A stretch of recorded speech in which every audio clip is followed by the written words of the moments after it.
Shirt बनाते हैं और शर्ट के बाद उनका कॉलर राउंड हो जाता है, कस्टमर बार बार कंप्लेन कर रहे हैं, और जिनका ये बैंड टूट जाता है या कस्टमर की जो कॉलर बनाने के बाद उसकी राउंड सही नहीं बैठता, कॉलर राउंड नहीं होता, यहाँ से टूट जाता है, इस फार्मूले के साथ आप बना दें, इंशाल्लाह आपको कंप्लेन नहीं, इंशाल्लाह कस्टमर जो है वो हमेशा के लिए आपका कस्टमर बन जाए। सिर्फ कॉलर जो होता है वो शर्ट की जो है वो जान होती है, अगर शर्ट की कॉलर खराब होगी तो कस्टमर खराब हो गया।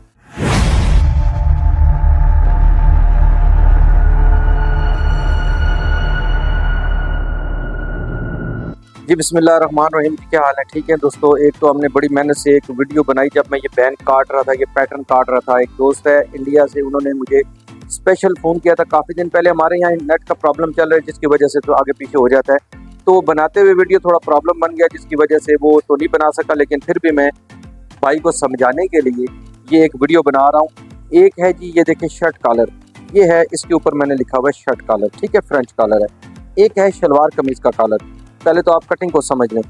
जो शलवार कमीज़ का कॉलर होता है उसकी पोजीशन जो होती है तैयारी की ये होती है कि यहाँ से आधी इंच, जो मैं पैटर्न काटता हूँ, आधी इंच का फैसला रख के तो आपने इस जगह पर पैटर्न ट्रेस करना है।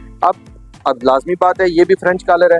अब फ़र्क क्या है, ये शर्ट कॉलर है और ये कमीज़ कॉलर है। इनमें जो फ़र्क ये होता है कि हमें शर्ट के लिए यहाँ पर राउंड चाहिए होता है ताकि जब शर्ट पहनी जाए यहाँ पर राउंड आए, यहाँ क्योंकि टाई नीचे आती है तो खींच ना पड़ी हो और बिल्कुल कंफर्टेबल हो जाए बंदा और आसानी से कॉलर उठा के आप अपनी लगा सकते हो।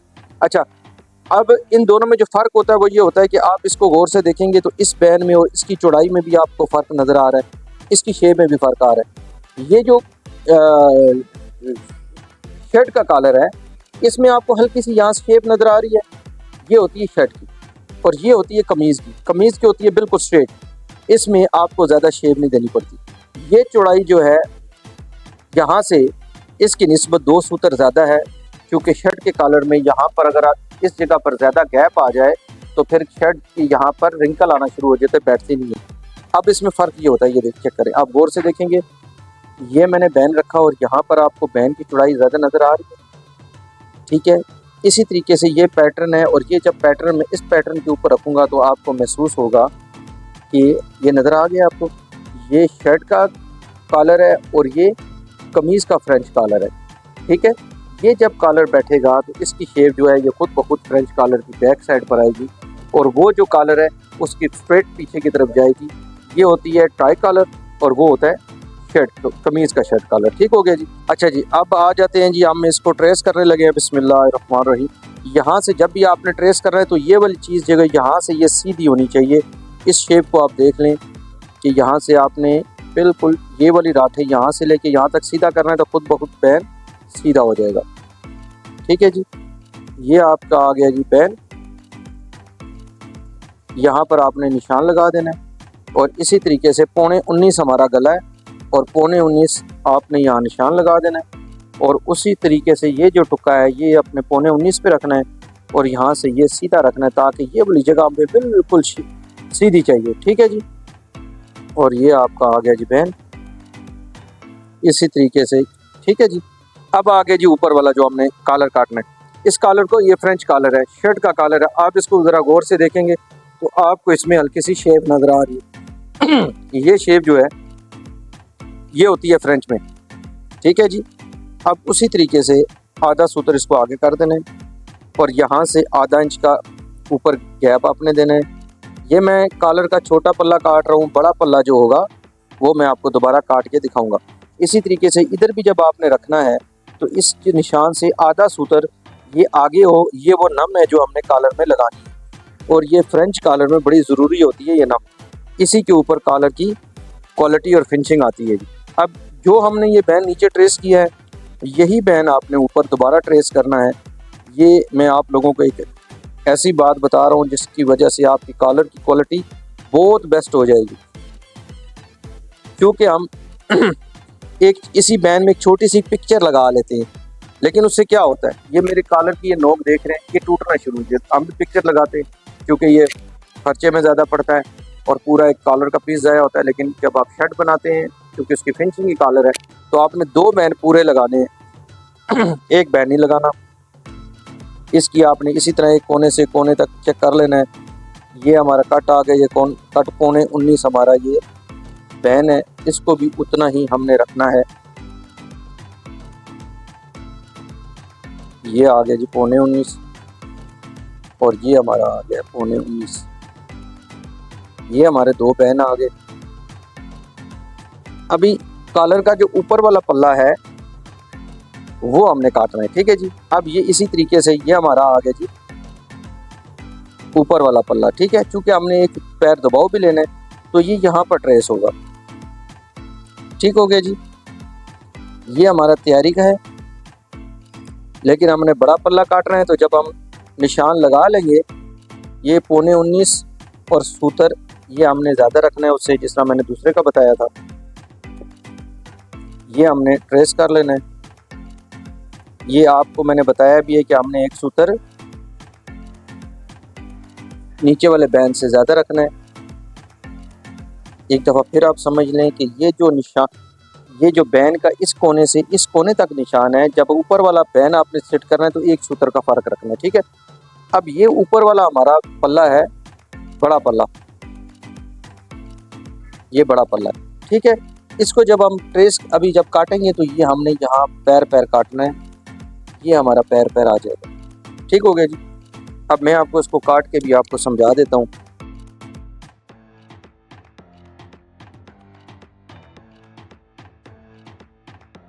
ऊपर वाला पल्ला जो मैंने आपको बताया ये ऊपर वाला है, ठीक है। बड़ा जो पल्ला होता है, छोटा पल्ला इसके ऊपर फ्यूज हो जाएगा।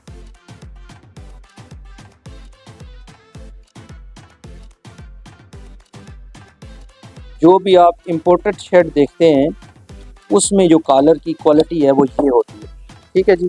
ये हमारा पल्ला आ गया। अब इसी तरीके से ये हमारा बैन, ये आपने थोड़ी सी तवज्जो देनी है, इंशाल्लाह ये आपके काम में क्वालिटी पैदा करेगा और आपको मज़ा आएगा जब आप इस तरह का कॉलर बैन बनाएंगे। फिर आपको समझ आएगी कि शर्ट में और सलवार कमीज़ का जो कॉलर है उसमें फ़र्क क्या है।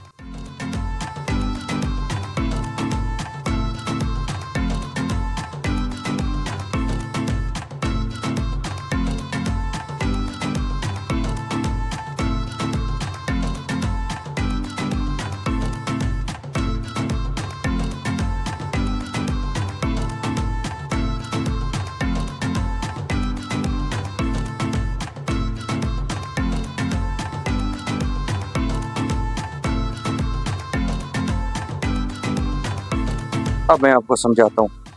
ये पूरे दो बैन लग जाएंगे, पूरे दो बैन हमने फ्यूज़ कर लेने, ठीक है। ये पूरे बैन फ्यूज़ हो जाएंगे। इसी तरीके से ये हमारा कॉलर है और ये कॉलर इस तरह फ्यूज़ हो जाएगा, ये आप देख रहे हैं। और जब भी आपने काम करना है तो बुकरम को पहले आपने श्रिंक कर लेना है, ठीक है जी।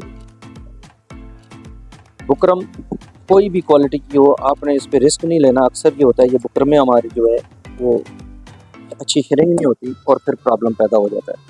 ये बड़ा पल्ला हो गया, ये छोटा पल्ला हो गया और ये दो बैन आ गए, ठीक है जी।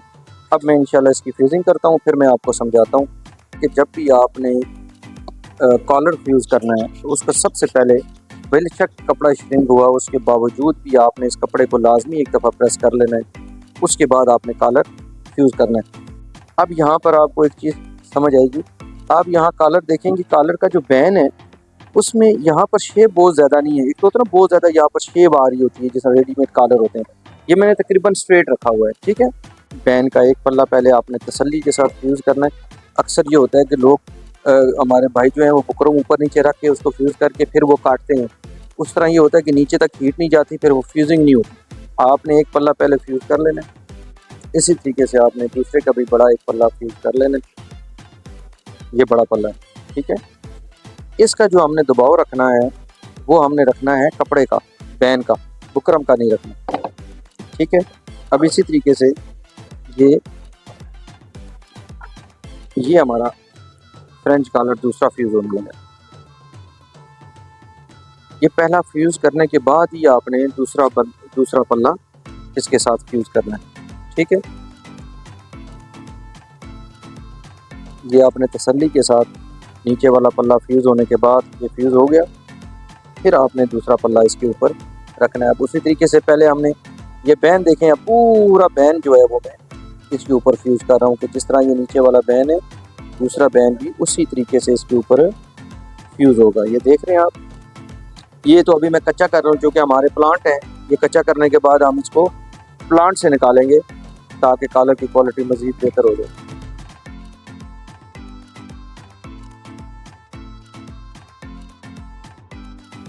ये आप चेक करें, ये हमने बैन को रख दिया ऊपर का दूसरा पल्ला, और उसी तरीके से हमने इसको देखना है कि इसमें कहीं सूतर का गैप तो नहीं आ रहा। आधा सूतर का गैप आ रहा है, वो साथ ही हमने इसका आधा सूतर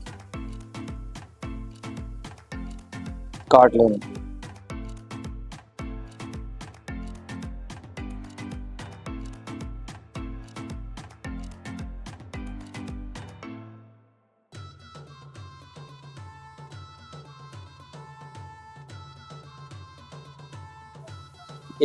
ये तो सबसे पहले आपने ये कॉलर का ये सीधा कर लिया।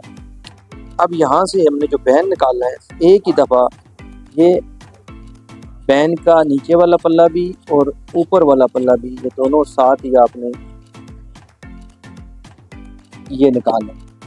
सेंटर वाली जगह पर एक तुक्का लगा देना है ताकि जब ये नीचे वाला बैन हम जोड़ेंगे तो वो इसके साथ बराबर आएगा। ठीक है, ये है जी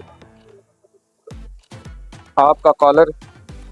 अब चूँकि ये प्लांट पे पक्का होगा, अभी तो ये रफ कच्चा हो रहा है, और इंशाल्लाह कल मैं ये खुद बनाऊंगा और इसमें ये करूंगा इंशाल्लाह। ये जो कॉलर में शर्ट की बोन पॉकेट है, जिन अहबाब को बोन पॉकेट नहीं बनानी आती उनके लिए भी मैं ये बनाऊंगा ताकि बोन पॉकेट भी बना दूं और आपके लिए आसानी। ये है जी कॉलर। भाई ने इंडिया से स्पेशल मुझे रिक्वेस्ट की थी 2-3 दफ़ा, लेकिन टाइम ना होने की वजह से मैं नहीं बना सका।